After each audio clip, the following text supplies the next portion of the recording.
Assalamualaikum warahmatullahi wabarakatuh. Salam sejahtera bagi kita semua. Tabi pun.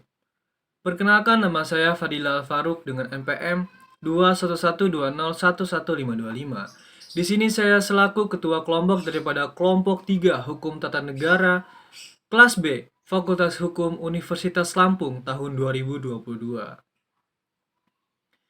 Sebelum kami membacakan kesimpulan daripada makalah yang telah kami buat, izinkan saya untuk membacakan nama-nama daripada anggota kelompok 3 yang diketuai oleh saya sendiri.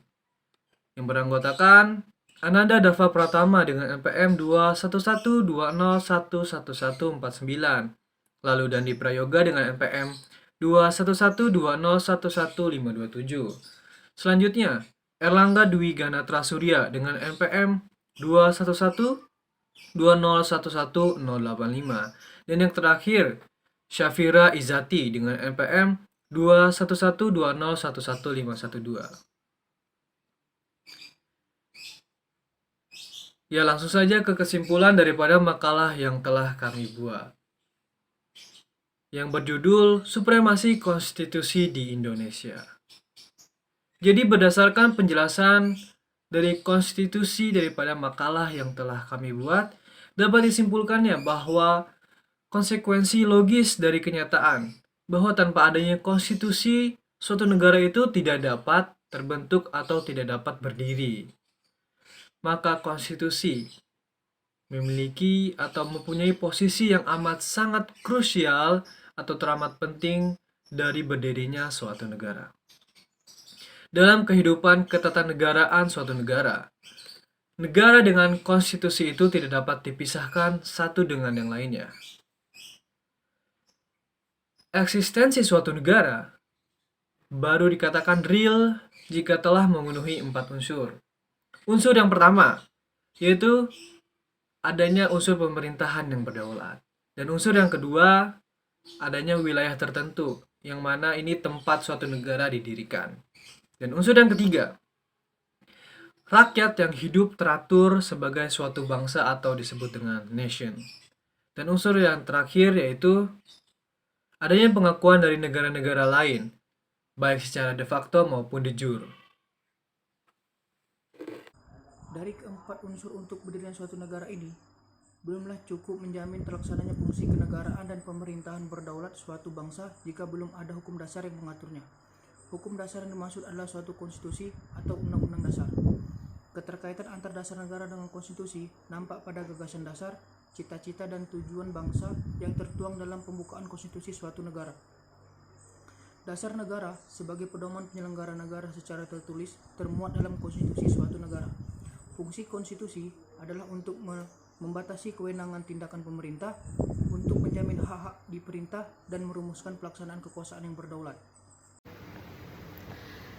Dalam kaitan dengan ajaran pemisahan kekuasaan, maka diberikannya kewenangan pada Mahkamah Konstitusi dalam memutuskan sengketa kewenangan antar lembaga negara yang kewenangannya diberikan oleh Undang-Undang Dasar adalah sebagai konsekuensi restrukturasi terhadap kelembagaan negara dalam upaya purifikasi terhadap ajaran pemisahan kekuasaan, di mana Majelis Permusyawaratan Rakyat tidak lagi sebagai simbol penjelmaan dari kedaulatan rakyat, sehingga implikasinya masing-masing organ atau lembaga negara pada posisi yang sejajar. Sehingga dengan keadaan yang demikian terbuka peluang bagi organ atau lembaga negara untuk bersengketa terkait dengan kewenangan yang bersumber pada Undang-Undang Dasar. Konstitusi adalah sumber dasar atau Undang-Undang Dasar. Lebih luasnya, konstitusi adalah undang-undang yang menggambarkan tentang keseluruhan sistem ketatanegaraan suatu negara. Konstitusi berupa kumpulan-kumpulan peraturan atau norma yang membentuk, mengatur, dan memerintah negara. Konstitusi dikatakan sangatlah penting sebab mempunyai fungsi yang sangatlah penting. Berikut 2 fungsi utama dari konstitusi. Yang pertama, membagi kekuasaan dalam negara. Yang kedua, membatasi kekuasaan pemerintah atau penguasa dalam negara. Dan ada 3 hal yang dapat diatur oleh konstitusi, yaitu yang pertama, jaminan HAM bagi seluruh warga negara dan penduduknya. Yang kedua, sistem ketatanegaraan yang mendasar. Dan yang ketiga, kedudukan, tugas, dan wewenang lembaga-lembaga negara. Sekian dari kami, wassalamualaikum warahmatullahi wabarakatuh. Konstitusi memegang peran yang sangat penting, dikarenakan dapat menjadikan suatu negara itu mencapai tujuan yang diinginkan atau diharapkan, dan dapat mengatur secara mengikat cara satu pemerintahan yang diselenggarakan dalam suatu negara. Tanpa konstitusi, negara akan hancur atau tidak berkembang dengan baik. Dalam sebuah konstitusi, tercakup pandangan hidup atau motivasi dari A. Hamid S. At-Tamimi yang menyatakan bahwa konstitusi sebagai pemberi pegangan dan pemberi batas dan sekaligus pegangan dalam mengatur bagaimana kekuasaan negara itu akan dijalankan.